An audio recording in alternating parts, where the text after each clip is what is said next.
Acara ini disponsori oleh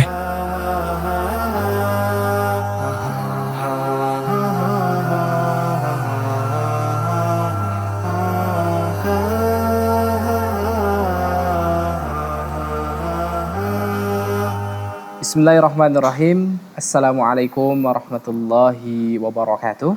Alhamdulillah wassalatu wassalamu ala rasulillah wa ala alihi wa ashabihi wa man wala amma ba'du.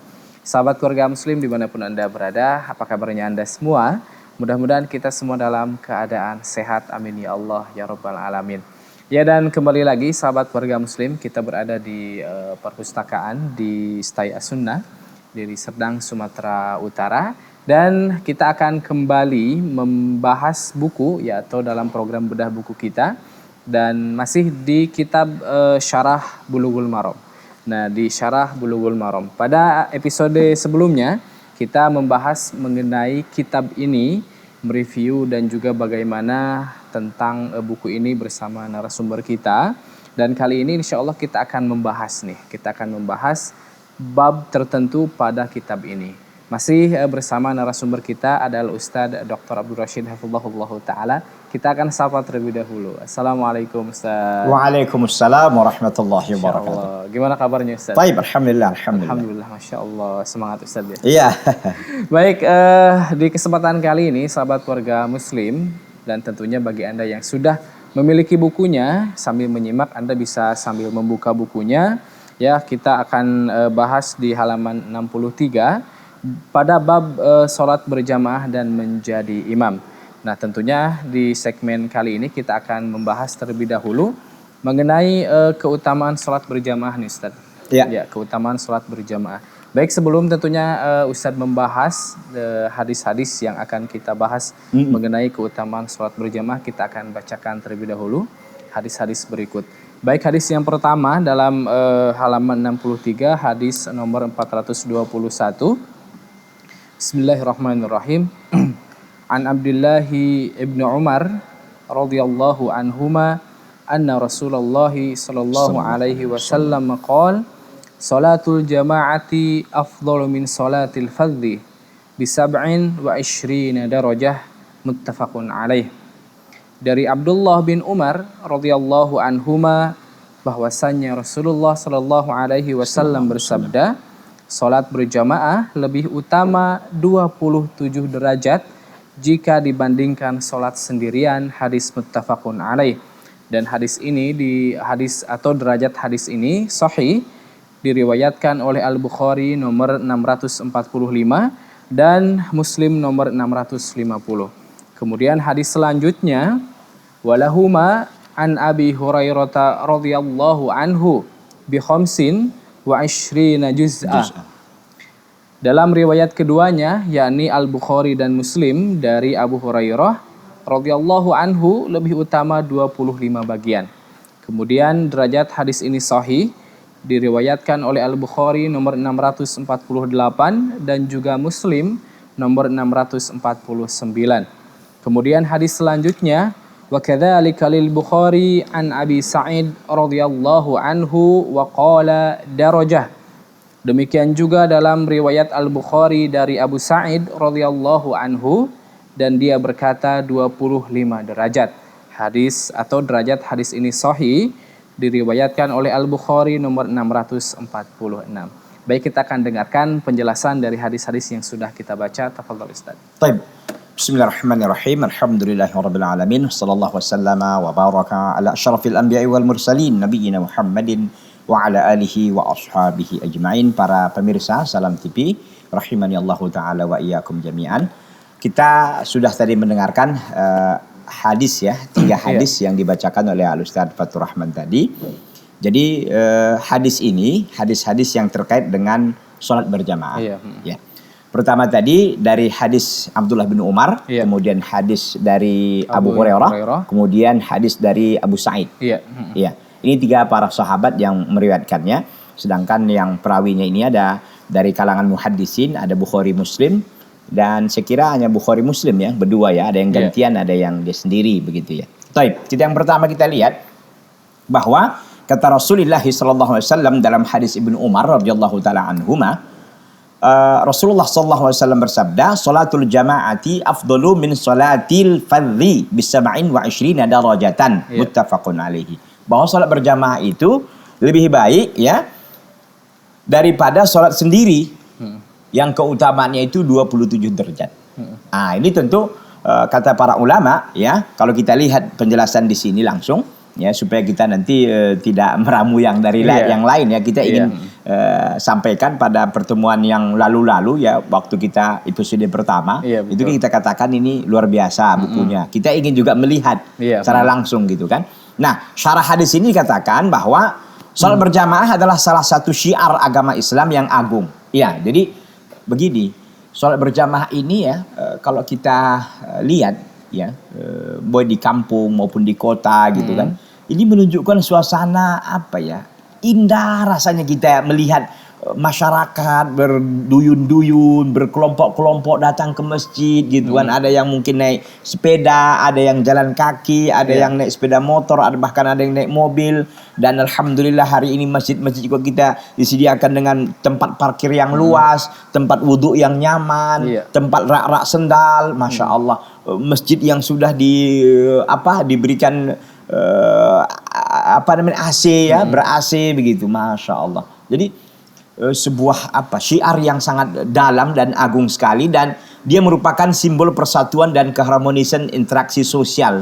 Ya, karena memang kita tahu di masjid itu kan semua orang bergabung kan. Betul. Yang pekerja, yang direktur, yang jenderal, yang kopral, yang tidak ada tidak ada istilahnya di sana itu kekhususan pangkat. Tidak ada. Jadi tidak ada sana kasta-kasta. Dan siapa yang datang duluan ya dia di depan gitu. Siapa yang datang belakangan walaupun duitnya banyak ya di belakang gitu. Ya. Tidak seperti kita naik pesawat gitu kan. Yang banyak duitnya mungkin bisa di kelas bisnis sementara yang di ekornya sana gitu kan, dekat WC gitu. Jendela gitu kan. Jadi ini sebuah ini kegiatan yang menunjukkan bahwa kuatnya persatuan dan keharmonisan antara masyarakat, dan tidak ada di sana klaster-klaster tadi, kasta-kasta tidak ada. Mereka sama-sama rukuk dan sujud kepada Allah SWT dengan menghadap ke arah kiblat yang sama. Itu sama-sama menyembah Allah SWT. Mereka berdiri sejajar dalam satu barisan tanpa melihat perbedaan kasta maupun status sosial. Semuanya berdiri rata, si miskin dan si kaya, pejabat dan rakyat, kulit putih dan hitam, orang Arab dan non-Arab. Jadi syarahnya ini luar biasa. Iya, jadi kalau saya bicara kadang-kadang suka yang begini, ternyata di sini pun ada gitu. Ya, ini kan supaya kita supaya lebih menjelaskan lagi, supaya lebih tegas gitu. Masya Allah. Semuanya berdiri sejajar seketika itu, semuanya bersujud kepada Allah dan beribadah hanya kepada. Tidak ada yang kepala yang terangkat lebih tinggi daripada yang lainnya. Tidak dibeda-bedakan antara satu wajah dengan wajah yang luar biasa. Jadi tidak ada yang ganteng di depan. Oh, nggak ada yang jelek-jelek di belakang, nggak ada. Siapa yang duluan gitu loh. Jadi memang menunjukkan bahwa sholat berjamaah ini sebuah syiar, dan kalau kita melaksanakan sholat berjamaah itu ringan rasanya. Coba kalau kita sholat zuhur umpamanya sendiri, itu kadang-kadang berat gitu. Bahkan kadang-kadang kita lupa rukuknya, lupa berapa sujudnya kan gitu. Apalagi sholat tarawih yang mungkin sebagian tempat ada 23, ada yang 11 gitu kan. Itu untuk melakukannya kan bukan hanya 11. Sholat isya, sholat sunnah sebelum isya 2. Sholat isyanya 4. Sholat sunnah ba'da isyanya 2. Jadi 6. Kan gitu, udah 6 tambah 11 nanti. Itu sudah berapa? 17. 17 rakaat. Kalau sendiri melakukannya blenger, bosan. Tapi kalau dilakukan rame-rame, jamaah, apalagi suara imamnya enak gitu kan, khusyuk, bagus bacaannya, nggak terasa. Udah berapa kita? Udah 11 ya? Kok cepat kali? Gitu. Padahal udah 2 jam, 3 jam barangkali gitu kan. Jadi ini menunjukkan bahwa keutamaan kita melaksanakan sholat berjamaah, karena itu sebuah kegiatan yang menunjukkan tidak ada pembedaan di sana. Nah, kalau kita lihat ini langsung saja supaya jelas intisari hadis. Nah, kita lihat. Ini kita yang lain-lain ini kita tinggalkan dulu, maksudnya kita langsung intisari hadis. Di halaman 65. 65, tepatnya. Pertama, keutamaan sholat berjamaah dan bahwa ia lebih utama 27 kali lipat daripada sholat sendirian. Satu, jelas. Makanya kita semangat untuk sholat berjamaah. Yang kedua, orang yang lebih memilih 1 derajat dibanding 27 derajat adalah orang yang memiliki salah satu dari 2 keadaan ini. Pertama, dia tidak mempercayai nikmat yang agung ini. Kedua, dia adalah orang yang bodoh atau jahil, tidak mendapatkan petunjuk ke jalan yang benar. Artinya, kalau ada yang masih bela-belain sholat sendiri, udah tahu kayak gini riwayatnya ini, kan gitu. Ada 2 kemungkinan katanya. Pertama, dia tidak mempercayai nikmat yang agung ini, bahwa ada 27 derajat yang Allah sediakan. Dia nggak percaya itu, biar aja lah. Itu satu. Kemungkinan yang kedua, dia jahil. Memang nggak ngerti dia bahwa keutamaan sholat berjamaah itu sangat besar. Itu 2 aja sebabnya udah. Itu. Jadi kalau ada orang nggak sholat jamaah hari ini, dua-dua ini mungkin dia. Salah satu di antara 2 ini. Jahilkah dia? Atau emang dia nggak mengakui tentang nikmat yang agung ini. Itu. Maka kalau ada orang hari ini kita lihat santai, ada di rumah udah adzan pun di masjid, ini 2 ini aja. Cari ya 2 alasan ini. Yang mana dia? Imma jahil dia, imma dia memang tak mengakui nikmat ini. Yang ketiga intisarinya, yang dimaksud dengan al-munfarid di sini adalah orang yang salat sendirian di rumahnya tanpa ada udzur syar'i. Itu. Kalau kita ada udzur syar'i, ya ini kita baca dulu ya. Kalau memang tidak ada penjelasannya kita akan tambahkan. Yang ada udzur syar'inya seperti sakit umpamanya, atau dalam keadaan safar, atau dalam keadaan suatu pekerjaan yang nggak bisa ditinggalkan. Contoh dia dokter lagi ngoperasi orang, atau dia seorang yang dalam keadaan menyelamatkan orang, orang yang tenggelam, waktu itu udah adzan tapi ada orang tenggelam, itu soal lain, itu udzur syar'i. Berjamaah bukan merupakan syarat sah salat. Ini juga perlu inilah saya katakan tadi, kejujuran dari seorang penulis itu amanah ilmiah sekali. Ya, karena inilah pentingnya pensyarah asatidah kita yang sudah mumpuni dalam ilmu syar'inya ini udah merampung semua sebenarnya dari pendapat para ulama hukum tentang sholat berjamaah. Maka di sini tegas disampaikan poin nomor 4, berjamaah bukan merupakan syarat sah sholat. Berarti kalau sendirian pun sebetulnya sah, tapi kehilangan yang pahala yang kita sebutkan tadi. Yang kelima, sahnya orang sholat sendirian. Itu poin nomor 5. Yang keenam, dalam nas ini disebutkan 25 derajat dan 27 derajat. Para ulama menerangkan riwayat terakhir ialah tambahannya yang dia berikan kepada hamba, sedangkan pahala asalnya yang pertama. Jadi pahala yang pertama itu yang 25 derajat. Tapi yang ini diberikan 27, ini sebagai tambahannya. Sebagai tambahannya. Jadi kita semestinya semakin termotivasi lah setelah dengarkan ini. Betul. Kita termotivasi dan nggak ada lagi cerita malas. Kalau sholat berjamaah udah itu dibeda-bedain yang pertama. Jadi ini luar biasa kan? Kitab syarah yang disyarahkan oleh para asatidzah kita ini jelas, gamblang, intisarinya kita dapat. Itu dia. Baik, Masya Allah, luar biasa. Nah Ustadz, sedikit Ustadz. Ini kan di hadis ini ada 27, ada 25.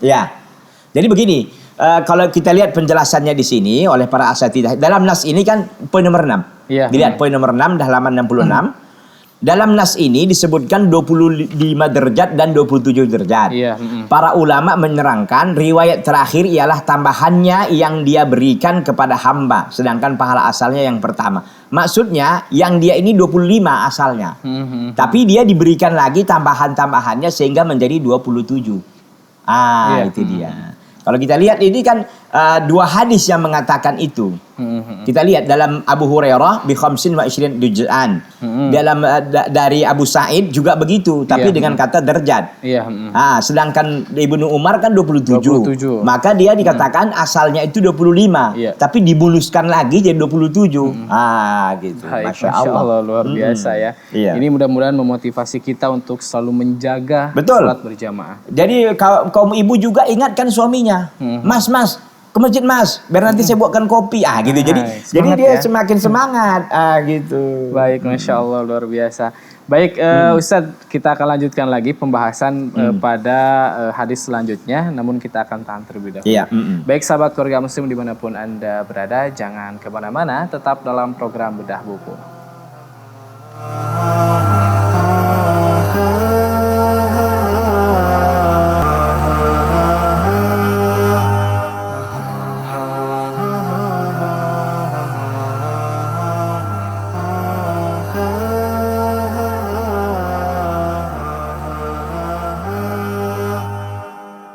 Baik sahabat keluarga muslim dimanapun Anda berada, kembali lagi dalam program Bedah Buku. Dan kali ini masih di kitab Syarah Bulughul Maram. Setelah kita tadi membahas mengenai hadis keutamaan sholat berjamaah, kita akan beralih ke pembahasan mengenai teguran keras terhadap orang yang meninggalkan sholat berjamaah. Dan ini terdapat pada halaman 66. Baik, kita akan bacakan terlebih dahulu hadisnya. Hadis nomor 424. Wa an Abi Hurairah radhiyallahu anhu anna Rasulullah sallallahu alaihi wasallam qala walladhi nafsi biyadihi laqad hamamtu an amura bihatabin fayuhtataba thumma amura bis salati fayu'adzanu laha thumma amura rajulan faya'ummun nasa thumma ukhalifa ila rijalin la yashhaduna as-salah fa uharriqa alaihim buyutahum walladhi nafsi biyadihi law ya'lamu ahaduhum annahu yajidu 'arqan saminan aw mirmamataini hasanataini la syahidal 'isha muttafaqun alaih wal lafdhu lil Bukhari. Dari Abu Hurairah radhiyallahu anhu bahwasannya Rasulullah sallallahu alaihi wasallam pernah bersabda, demi Allah yang jiwaku berada di tangannya, sungguh aku ingin sekali memerintahkan agar segera dikumpulkan kayu bakar lalu disiapkan. Kemudian aku menyuruh agar ditegakkannya salat dengan dikumandangkan azan, dan aku menyuruh seseorang agar mengimami para jamaah. Kemudian aku akan pergi menuju orang-orang yang tidak menghadiri sholat berjamaah untuk aku bakar rumah-rumah mereka.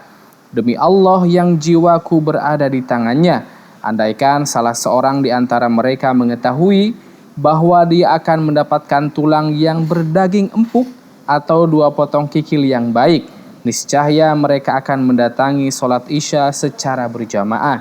Hadis muttafaqun alaih, dan ini lafaz Al-Bukhari.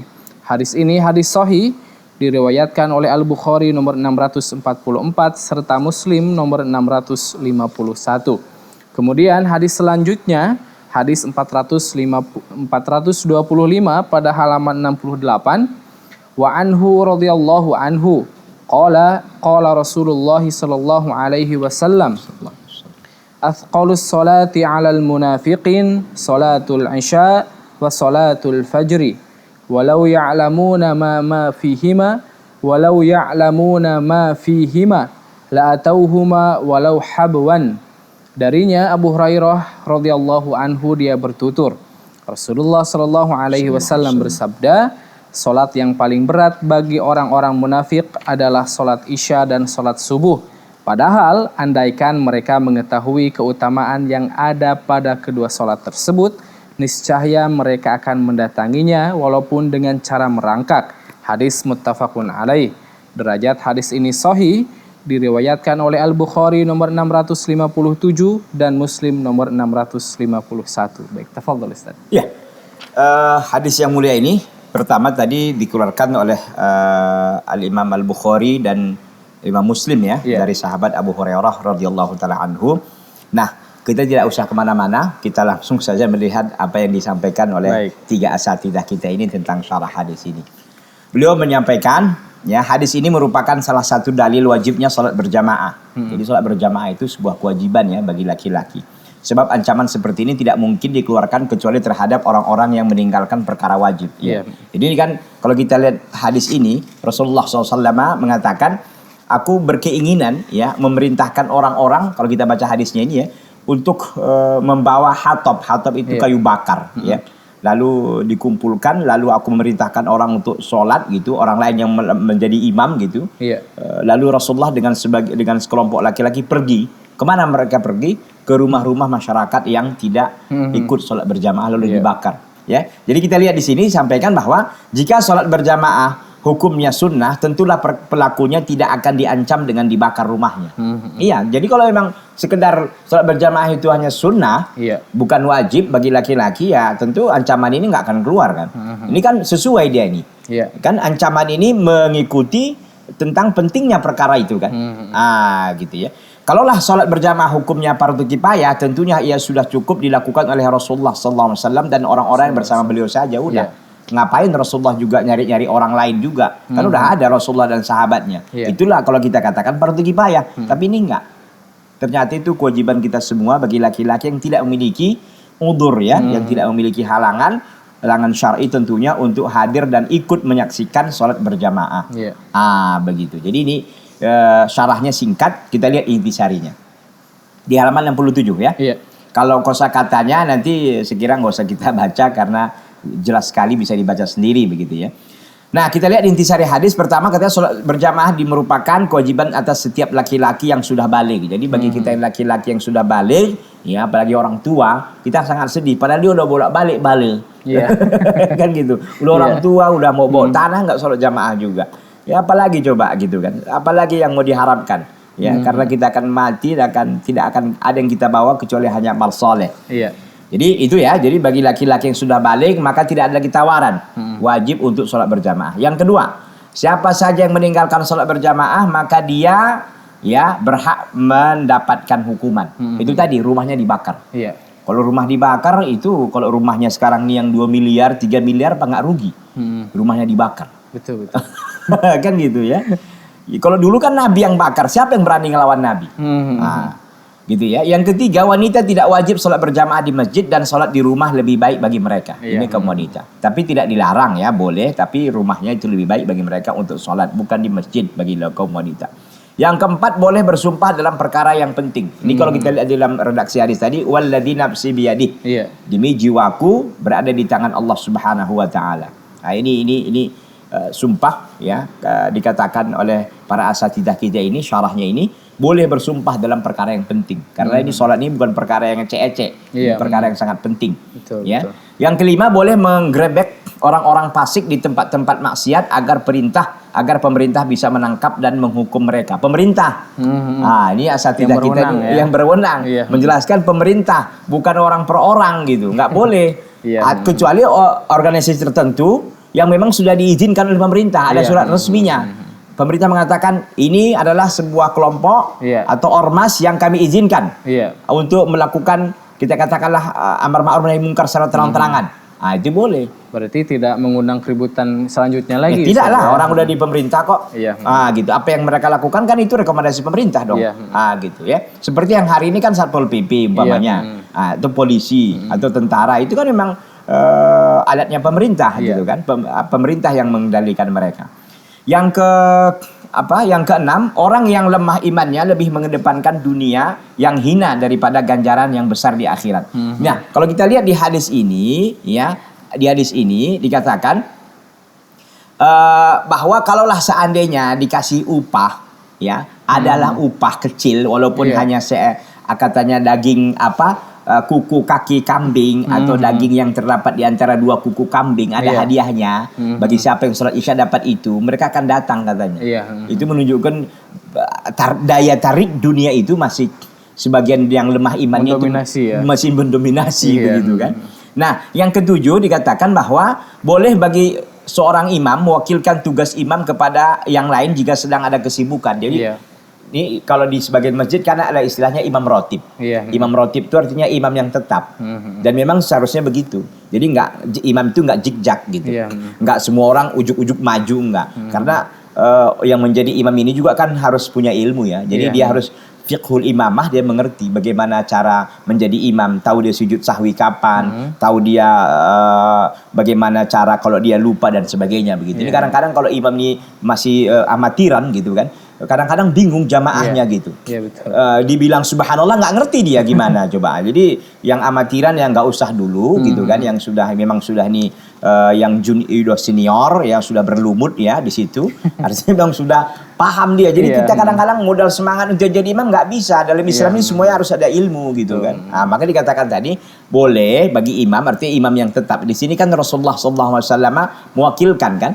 Saya perintahkan seorang laki-laki untuk jadi imam memimpin sholat, lalu saya pergi bersama sekelompok laki-laki untuk membakar rumah-rumah mereka-mereka yang tidak ikut sholat berjamaah. Jadi ini menunjukkan boleh hal itu dilakukan ya, mewakilkan kepada yang lain selama imam itu memang ada kesibukan tertentu.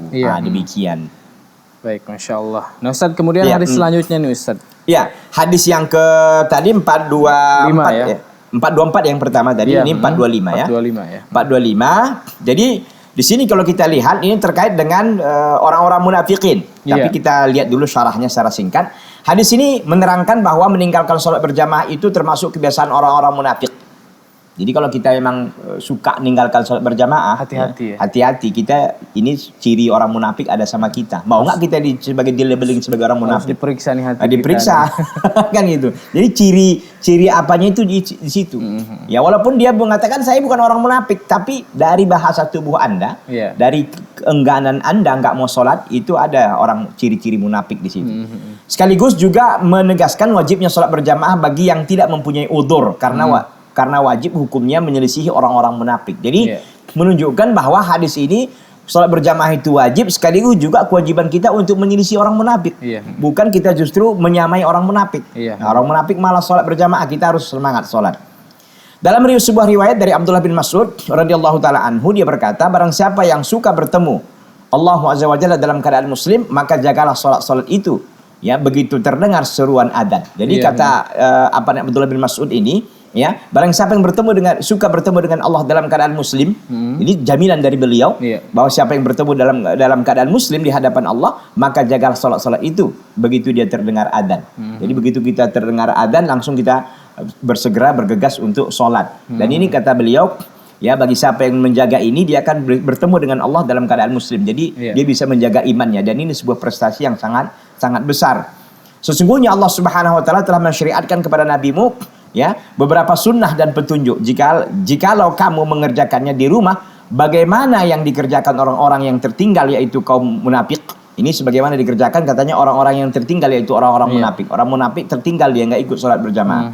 Sungguh kamu telah meninggalkan sunnah nabimu. Jika kamu meninggalkan sunnah nabimu, maka berarti kamu telah tersesat. Ya, Masya Allah, luar biasa nih pernyataan Ibnu Mas'ud ini. Tidaklah seorang bersuci dengan sebaik-baiknya lalu berangkat ke salah satu masjid, melainkan Allah tuliskan baginya setiap langkahnya satu kebaikan, diangkat derajatnya dan dihapus darinya satu kesalahan. Allahu Akbar. Jadi derajatnya ditambah, kesalahannya dihilangkan dari setiap langkah yang kita langkahkan ke masjid tersebut. Dan ketahuilah bahwa sungguhnya kita telah melihatnya.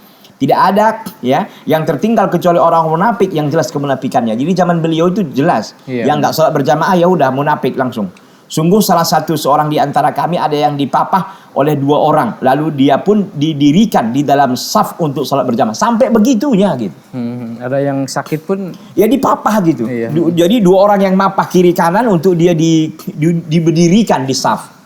Kalau sekarang ini nggak usah kan gitu. Pilek aja sikit, panu aja sikit udah nggak mau ke masjid gitu. Allah, semangat kita ini udah jauh dari para sahabat radhiyallahu taala anhum wa ardhahum. Jadi syarahnya ini sangat komprehensif ya, menjelaskan walaupun di hadis ini kan tidak disebutkan itu, tapi pasal sejarah kita ini membawakan ini asar ini, ya, asar Ibnu Mas'ud ini untuk sebagai memperkuat lagi tentang pentingnya kita untuk hadir dan ikut dalam sholat berjamaah. Nah, kalau kita lihat intisari hadis supaya cepat saja, semua sholat, ya, baik yang wajib maupun yang sunnah terasa berat bagi orang munafik. Ternyata bukan hanya sholat wajib, semua sholat sunnah wajib berat semua rupanya. Yang kedua, setiap kali iman, ya, seseorang melemah, pada saat itu juga akan terasa berat baginya untuk melakukan amal-amal soleh. Makanya iman kita ini kita jaga selalu untuk kita naikkan, untuk kita jaga agar kita ini tidak melempem, ya, sehingga nanti akhirnya untuk melakukan satu kebaikan, 2 kebaikan pun berat rasanya. Demikian. Baik, Masya Allah, luar biasa. Dan penjelasan yang cukup menarik, mudah-mudahan dapat kita pahami. Kita akan lanjutkan ke hadis berikutnya, namun kita tahan terlebih dahulu. Baik sahabat keluarga muslim dimanapun Anda berada, tetap dalam program Bedah Buku dan jangan kemana-mana.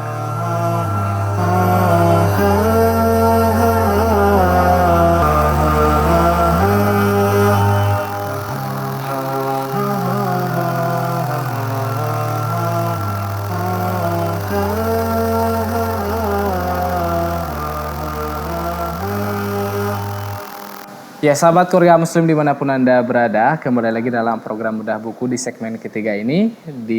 Tentunya masih kita akan lanjutkan, ya, pada buku Syarah Bulughul Maram. Oke, kita akan lanjutkan kembali tadi mengenai hukuman, ya, atau teguran keras bagi orang yang meninggalkan sholat berjamaah. Kita akan lanjutkan kepada hadis berikutnya. Hadis di halaman 70, hadis nomor 426. Bismillahirrahmanirrahim. Wa anhu radhiyallahu anhu qala atan nabi sallallahu alaihi wasallam rajulun a'ma faqala ya Rasulullah innahu laisa liqa'idun yaquduni ilal masjid farakhasa lahu falamma walla da'ahu faqala hal tasma'un nida'a bis-shalah qala na'am qala fa'ajib rawahu Muslim. Darinya Abu Hurairah radhiyallahu anhu dia berkata, seorang laki-laki buta mendatangi Nabi sallallahu alaihi wasallam dan mengadu, "Wahai Rasulullah, aku tidak memiliki orang yang menuntunku ke masjid." Maka Rasulullah memberinya keringanan. Ketika laki-laki itu hendak pergi, Rasulullah sallallahu alaihi wasallam memanggilnya, "Apakah kamu mendengar seruan azan untuk salat?" Laki-laki itu menjawab, "Iya." Maka Rasulullah berkata, "Kalau begitu datangilah seruannya." Hadis riwayat Muslim. Derajat hadis ini sahih, diriwayatkan oleh Muslim nomor 653. Kemudian hadis selanjutnya, hadis nomor 427, wa an Ibni Abbasin radhiyallahu anhuma anin Nabi sallallahu alaihi wasallam qala, "Man sami'an nidaa falam ya'ti fala salata lahu illa min udhrin." Dari Ibnu Abbas radhiyallahu anhuma dari Rasulullah sallallahu alaihi wasallam beliau bersabda, barang siapa yang mendengar azan namun dia tidak mendatanginya, maka tidak ada salat baginya kecuali apabila ada uzur. Hadis riwayat Ibnu Majah, Ad-Daraqutni, Ibnu Hibban, Al-Hakim, dan sanadnya sesuai dengan syarat Muslim. Tetapi sebagian mereka lebih menguatkan bahwa hadis ini mauquf.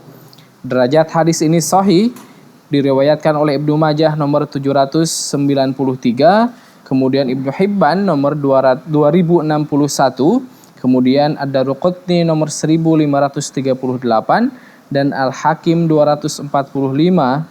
Dan tentunya sahabat keluarga muslim, kita akan dengarkan penjelasan dari Ustaz. Tafadhol Ustaz. Baik, dua hadis yang dibacakan barusan 426 ya. Iya. 426 dan 427. Di 426 ini, Masya Allah luar biasa. Ini hadis-hadis sahih ya, diriwayatkan oleh Imam Muslim rahimahullah. Kita lihat ya, ini syarahnya ya, syarah hadis ini ya. Nah, hadis ini ya menjelaskan tentang pentingnya sholat untuk berjamaah meskipun orang itu buta. Iya.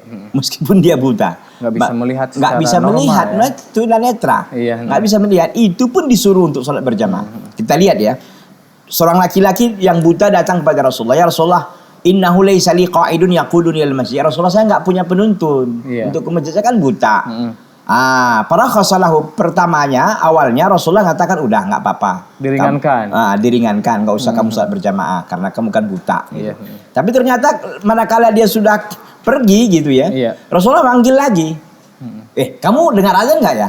Dengar ya Rasulullah. Kata Rasulullah, ajib, penuhi panggilan azan itu. Maka kalau kita singkat saja ini, kita lihat intisari hadis ini. Pertama dikatakan bahwa wajib sholat berjamaah di masjid bagi laki-laki karena Nabi tidak memberikan udhur atau keringanan bagi mereka yang buta agar tidak datang ke masjid. Yang buta aja pun nggak diberi keringanan. Yang kedua, boleh menyebut seorang yang tidak dapat melihat dengan sebutan orang buta. Jadi ini bukan ghibah. Karena tidak tahu namanya.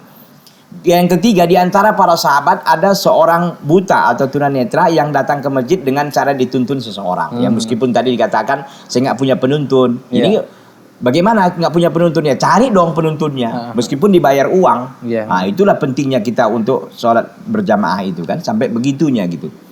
Yang keempat, semangat para sahabat dalam menuntut ilmu. Hal ini terlihat jelas dari orang yang buta ini. Dia mengadu kepada Rasulullah SAW tentang keadaan dirinya. Ini semangat mereka. Kalau kita ya udahlah, nggak mungkin kita tanya lagi, pasti Rasulullah jawabannya udah kayak gini, kayak gitu kita kan. Kalau dia nggak memastikan gitu. Ya.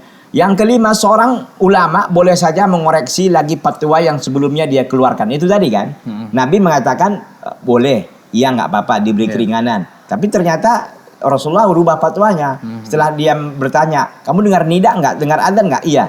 Kata Nabi, nggak bisa, kamu harus ikut. Gitu kan, itu boleh ya. Yang keenam, penjelasan tentang nikmat iman kepada Allah dan bahwasanya keimanan akan membuat amal-amal ketaatan menjadi mudah dan dicintai pemiliknya. Jadi begini, iman ini sangat berperan penting ya. Ketika iman kita itu ada dan iman kita itu benar, maka kita ringan melaksanakan ketaatan-ketaatan itu dan mudah rasanya. Mau sholat itu bawaannya enak aja gitu. Mau puasa itu ringan aja gitu. Mau haji itu enak aja gitu. Tapi kalau memang iman ini lemas, ya iman ini tipis gitu. Mau sedekah 1.000 perak aja pun hitungan kali gitu. Apalagi 100.000 rasanya udah rugi gitu. Rugi dia rasa dia bersedekah. Subhanallah. Ya. Yang ketujuh, siapa saja yang mendengar adzan maka wajib baginya memenuhi panggilan tersebut. Ya. Yang kedelapan, kewajiban sholat berjamaah di masjid tidak gugur bagi seorang yang buta. Bayangkan, kita ini buta apa? Kayak berarti yang nggak sholat berjamaah ini udah kita anggap buta, dia nggak dapat penuntun gitu kira-kira kan gitu. Buta hati, buta apa lagi saya nggak tahu gitu kan. Sedangkan buta ini saja Rasulullah nggak memberikan keringanan kok. Gitu. Jadi ini menjadi semacam cemeti ya, semacam cambuk bagi kita semua. Kita yang sehat walafiat kadang-kadang kerja ke kantor, masya Allah necisnya ya, pakaiannya rapi, ya, matanya segar, nggak ada kekurangan sedikit pun. Ketika ada nggak nampak tidak terlambat datang kantor. Kalau ke kantor ya nggak takut dia potong gajinya kan, maka dia ini. Tapi kalau ke sholat jamaah paling sekali setahun nampak sholat lebaran. Subhanallah. Kita sangat sedih ya dengan orang yang seperti itu. Padahal nikmat Allah itu mengucur setiap saat. Nikmat Allah ini selalu mengucur, semestinya kita imbangilah dengan ketaatan kita kepadanya. Tapi kadang-kadang kita sedih melihat orang-orang yang seperti itu. Nah, karena waktu kita terbatas juga ya, kita lihat di 427 ya. 427. Nah, 427 ini kalau kita lihat syarahnya ya, kita tidak baca semua karena durasinya tidak lama. Kita lihat saja langsung di paragraf 1, 2, 3, keempat, paragraf keempat. Di halaman 73. Dikatakan ya, terkait dengan udzur syar'i yang membolehkan seorang muslim meninggalkan sholat berjamaah, maka ia terbagi dua. Jadi udzur syar'i itu katanya terbagi dua. Karena kan kalau orang nggak punya udzur syar'i, maka dia tidak ada keringanan dia untuk meninggalkan sholat berjamaah. Maka kata Nabi kan, man sami'a nida'a falam ya'ti fala sholata lahu illa min udhrin. Siapa yang mendengarkan adzan lalu tidak datang untuk menghadiri sholat berjamaah, maka tidak ada sholat baginya kecuali dia punya udzur. Udzur itu ada dua katanya. Udzur syar'i ada dua, umum dan khusus. Udzur umum itu misalnya hujan deras, baik di malam maupun siang hari. Ya kan, semua orang pasti nggak ke masjid kan ketika hujan. Ya. Jadi tidak sendiri nih, umum dia berlaku umum. Ya, misalnya hujan deras siang maupun malam, angin kencang pada malam kelam, hujan salju, udara dingin yang menyengat, kondisi jalan yang becek, udara panas yang bersangatan di tengah hari, badai halilintar dan sejenisnya. Jadi ini artinya kenapa udzur umum? Semua orang pasti kena. Nah, kalau ini kan biasanya satu daerah, satu kampung gitu kan. Nah, udzur khusus yang membolehkan seorang meninggalkan sholat berjamaah antara lain sakit yang memberatkan penderitaan ya untuk menghadiri sholat berjamaah. Kalau jalan makin parah. Atau memang oyong, ya, jalan bisa jatuh gitu kan. Maka tidak termasuk di dalamnya sakit kepala pusing dan peluh ringan. Apalagi sakit panu gitu kan. Ini nggak masuk catatan. Ya. Kemudian terhidangnya makanan yang hendak dimakan ketika itu, namun dengan catatan dia berhasrat menyantapnya. Jadi ketika ada makanan dan memang dia lapar. Ya. Atau memang lapar udah bergetar gitu. Udah bergetar gitu kan, dari tadi mungkin belum makan, qadarullah zaujahnya menyediakan makanan yang enak, gitu, maka itu menjadi udzur syar'i dianggap, udzur yang bersifat khusus ya. Lupa yang kadang dialami seorang, lupa. Sholat jamaah ya, mungkin karena mungkin nggak tahu lah kita lupa gitu kan, dialami seorang, termasuk pikun dan sejenisnya. Pikun nggak tahu lagi. Udah makan belum ya? Gitu. Ini sholat jamaah belum ya gitu ya. Terlalu gemuk yang menghalangi atau membuatnya tidak mampu datang ke sholat jamaah. Nggak bisa jalan. Udah bergemuk kali, perutnya aja udah ke tanah gitu kan, udah jatuh semuanya. Ya. Terdesak untuk buang air besar atau kecil. Ini juga, jadi diselesaikan dulu hajatnya itu. Yang membuatnya tidak dapat mengerjakan sholat dengan baik, yakni khusyuk. Kalau orang yang nahan apa kan goyang-goyang itu, nahan ininya kan. Kekhawatiran diri atas keselamatan jiwa, kehormatan dan harta dalam perjalanan yang menuju masjid. Ya mungkin ada terjadi apa gitu di jalan, takut dia gitu kan. Mungkin sedikit agak jauh rumah dari masjid, sehingga dia takut kalau nanti dia kesana terjadi ini dan itu, maka ini maka ini menjadi salah satu udzur yang bersifat khusus. Ya. Kemudian seperti juga katanya dan harta dalam perjalanan menuju masjid. Seperti juga menyantap makanan yang menimbulkan bau tak sedap. Mengganggu orang lain. Mengganggu orang lain. Seperti bawang putih dan bawang merah. Mengantuk berat yang tak tertahankan. Tidak punya baju penutup aurat. Atau dalam keadaan sapar dan khawatir tertinggal rombongan. Maka hal-hal ini bersifat khusus. Tapi kan kita nggak setiap saat kayak gini. Betul. Taruhlah kita mungkin adalah dalam kehidupan kita dalam setahun itu mungkin 1-2 kali. Hanya itu kan, 1-2 kali. Sementara sholat berjamaah berapa kali? Sehari aja udah minimal 5 kali. 5 kali kalikan 5 kali kalikan 367. Banyak loh Ustaz. Iya banyak kan. Itu berarti 1.500. Iya. Berarti kita hanya sekali 2 atau 3 kali kita nggak sholat berjamaah. Atau mungkin Ustaz badannya bau, misalkan lagi beres-beres rumah yang baru pindahan. Baru pindahan. Nggak mungkin tiba-tiba langsung ke masjid ya, yang lain terganggu gitu. Bisa jadi. Tapi jangan pula, makanya kalau kita yang orang beriman yang memang cinta dengan sholat jamaah ini, dia nyetel. Iya betul. Jangan udah mau adzan baru disibuk kerja. Nah ini juga kan nggak bisa gitu. Iya, Dia disetel, artinya disusun jadwalnya sehingga nanti ada waktunya, ada space-nya untuk dia bisa siap-siap untuk sholat berjamaah. Begitu. Baik, Masya Allah, luar biasa. Ustaz, sebagai penutup nih Ustaz. Ya. Tadi kan kita telah membahas mengenai teguran keras nih Ustaz. Kan tadi sah sholat sendirian Ustaz. Walaupun tidak berjamaah. Yang meninggalkan secara sengaja Ustaz, berdosa apa enggak nih Ustaz? Meninggalkan secara sengaja yang tidak ada udzur syar'inya berdosa. Itu dia. Walaupun sholat dia di rumah sah. Tapi dia berdosa. Apa ya dosanya? Ketidakikutsertaan dia berjamaah. Di masjid. Sehat gitu. Yang nggak ada udzur syar'inya apa gitu. Sehatnya dia, bahkan mobilnya cantik gitu kan. Sepeda motornya ada. Bahkan kadang-kadang rumahnya di samping masjid. Iya. Gitu. Mana orangnya tidur? Tidur bukan udzur syar'i, tidur yang ini ya, kecuali mengantuk berat, itu soal lain. Tapi kalau ngantuk-ngantuin ya, atau ditidurkan gitu kan, artinya emang dia buat sesuatu sehingga dia tidur, sehingga lewat dari sholat berjamaah, ini nggak boleh, haram. Ya, berdosa kita begitu. Baik, Masya Allah, luar biasa. Dan tidak terasa waktu kita sudah di penghujung, sahabat keluarga muslim. Dan mudah-mudahan apa yang dibahas oleh Ustadz menjadikan ilmu untuk kita dan juga menjadikan catatan amalan kebaikan untuk antum Ustaz. Amin ya rabbal alamin. Baik sahabat keluarga muslim dimanapun Anda berada, kita akan lanjutkan pembahasan di episode selanjutnya. Dan untuk saat ini kami terima kasih banyak dan mohon maaf atas segala kekurangan. Subhanakallahumma bihamdika asyhadu an la ilaha illa anta astaghfiruka wa atubu ilaik. Wassalamualaikum warahmatullahi wabarakatuh. Assalamualaikum.